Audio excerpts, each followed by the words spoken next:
Praise the lord. పద్యాలతో స్తుతించాడు, యుద్ధాలను గెలిచాడు. పద్యాలతో స్తుతించాడు, యుద్ధాలను గెలిచాడు. వాయిద్యాలు వాయించాడు, దయ్యాలను వదిలించాడు. వాయిద్యాలు వాయించాడు, దయ్యాలను వదిలించాడు. ఇతనెవరు? కామెంట్ బాక్స్లో రాయండి. దేవుని పరిశుద్ధ గ్రంథం నుండి యెహెజ్కేలు 44వ అధ్యాయము చదువుకుందాము. తూర్పు తట్టు చూచు పరిశుద్ధ స్థలము యొక్క బయటి గుమ్మపు మార్గమునకు అతడు నన్ను తోడుకొని రాగా ఆ గుమ్మము మూయబడి ఉండెను.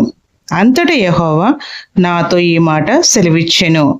ఇశ్రాయేలీయుల దేవుడైన యెహోవా ఈ గుమ్మము ద్వారా ప్రవేశించెను గనుక ఏ మానవుడును దాని ద్వారా ప్రవేశింపబడకుండునట్లు ఎన్నడును తీయబడకుండా అది మూయబడియే ఉండును.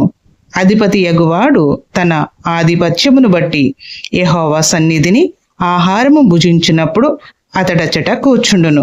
అతడైతే మంటపపు మార్గముగా ప్రవేశించి మంటపపు మార్గముగా బయటికి పోవలను.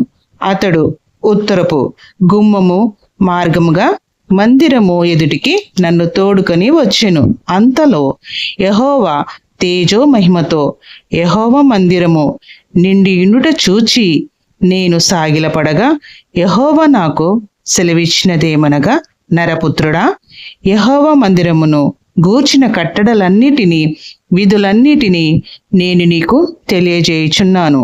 నీవు మనస్సు నిలుపుకొని ఆ సంగతులన్నిటినీ చూచి చెవిని బెట్టుము.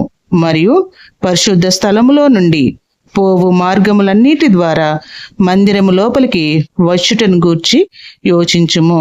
Praise the lord.